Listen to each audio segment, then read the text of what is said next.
Hi everyone, it's Stephanie here and welcome back to another video. Today we're going to be using products from the new December 2018 release. This is the newest Pure Innocence stamp set called Butterfly Kisses, and as soon as I saw this stamp, I immediately knew I wanted to do a spinner card. I love that she has little butterfly wings on and she's perfectly symmetrical, so I can kind of put them back to back, which probably doesn't make sense right now, but you'll see what we're going to do here when we start to assemble the card. So the first thing I need to do is I need to stamp the image, and I need to stamp it twice because we need two of these that we can glue together. So what I'm going to do is I'm going to stamp these onto some Neenah Solar White 80-pound cardstock. I'm using my MISTI to do the stamping so that I can double stamp the images, and I'm going to stamp these twice. So I'm going to stamp it first on this side, then I'm going to flip my cardstock and I'm going to stamp it on the other side as well. This will allow me to easily color both at the same time, and then I'll end up with two images that are exactly the same.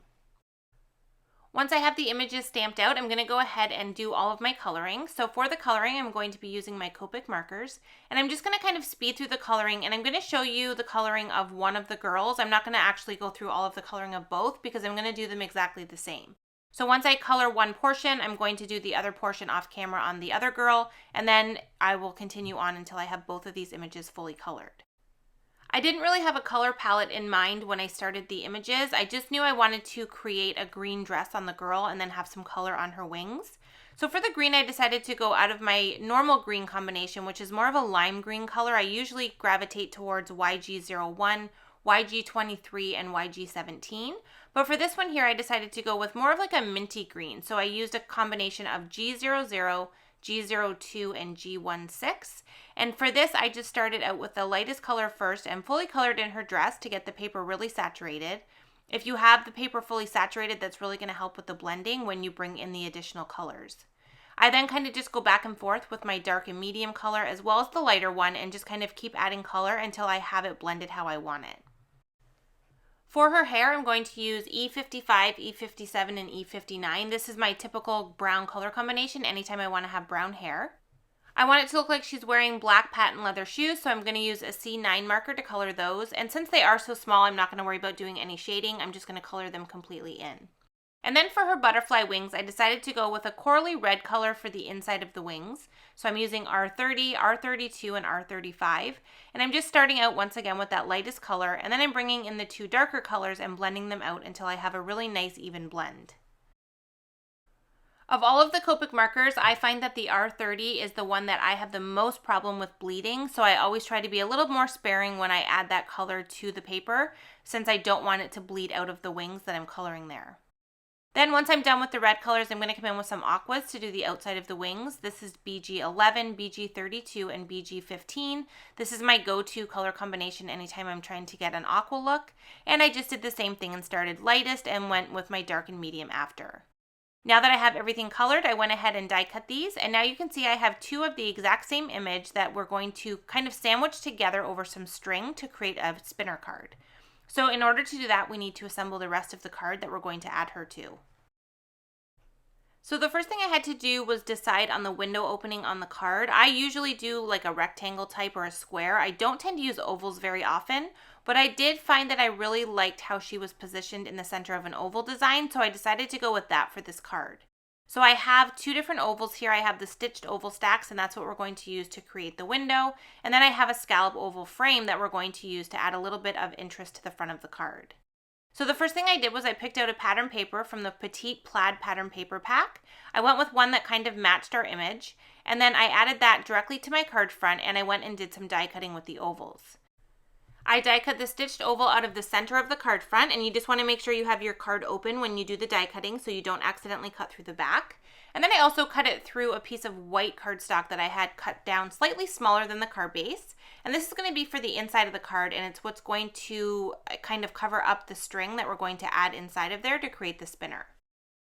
So I cut out the scallop frame piece, and we're going to just kind of layer that over top, and I love how it fits perfectly over the window but leaves a little bit of that plaid kind of showing on the inside. I just think it's a really cool look, and I love how it kind of lined up together. I also have a piece of white cardstock here that we're going to add to the inside of the card so that when the card is closed, you actually see white behind her and not the Summer Splash cardstock. So I cut this down slightly. It measures 4 inches by 5 1/4 so that it would fit into the inside of the card and leave a little bit of a border around the outside edge. And now when we close it, you can see that we see the white through the opening rather than that summer splash. I used some liquid glue and added it to the back of our scallop oval frame, and I'm just adding that directly to the front of the card. I really love the detail that this adds to this. I just think it brings so much more interest to the front of the card rather than just having that oval window. Okay, so now it's time to create the spinner part of the card, and this is kind of the star of the show. So in order to make it so that she can spin in that oval window, we first need to attach her to a piece of string. So I'm adding adhesive to the back of both of our stamped and die cut images, and I'm making sure to fully cover them as well as their little antenna at the top. And then I'm going to take a piece of string and I'm going to adhere it to the back of one of the girls. I'm using my grid mat to kind of line it up to make it go perfectly straight up the center of her body. And then I'm going to take the other girl and sandwich her directly over top. So we're going to kind of lock that string underneath of these images, and it's going to allow us to create the spinner portion on the card. So I'm just very carefully kind of positioning everything before I press it down really well. And then once I have it on there, because this is a perfectly symmetrical image, you can't even tell that it's two different die cut pieces. It looks exactly the same on both sides. To create the spinner portion, on the inside of the card, I'm adding some score tape at the top and bottom of our oval opening. I'm going to remove the adhesive backing and position the girl in here. And once again, I'm using my grid mat to kind of line it up and get her centered in there. And then when I have her where I want her, I'm going to press on the string and adhere it down to that score tape. It's really important that you use a really strong adhesive to adhere the string, because once you start to twirl her in that opening, you don't want the string to kind of pull out, because then the card will no longer work. And once you have everything adhered together, it's really hard to get the string back in there. So I like to put score tape at the bottom first, and then I also like to take another piece and layer it over top. So we're kind of sandwiching the string in between two pieces of adhesive. I'm going to add this on here now that I have her lined up. I'm going to peel off the backing, and then I'm going to add the little white piece that we die cut to the inside of the card. This is going to cover up that string and just give us a really nice finished look. Now before I add this on here, I do need to trim down the strings since they are kind of hanging out the top and bottom of the card. So I'm just going to remove the adhesive backing first, and then I'm just going to use my scissors and cut that off. I do leave a little bit extra just in case, and then I'm going to position this piece on top. And once we have this added on, you can't even see any of the string or the adhesive holding it in place. And now we have this really awesome interactive spinner card.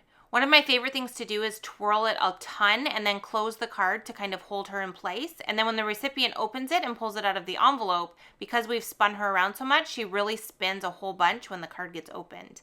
I love these cards. I think they're so fun and interactive, and I think this would be a really great card for a girl for a birthday or any type of occasion like that.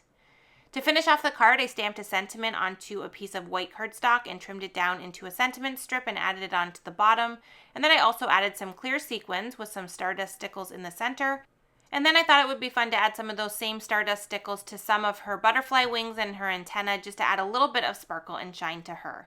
And once we have that done, our card is complete, and we have this really great spinner card that features this adorable new Pure Innocence girl. I hope you got some ideas in today's video on ways that you can incorporate spinner elements on your card designs. As always, I appreciate you being here, and I hope to see you in another video soon. Thanks so much for watching.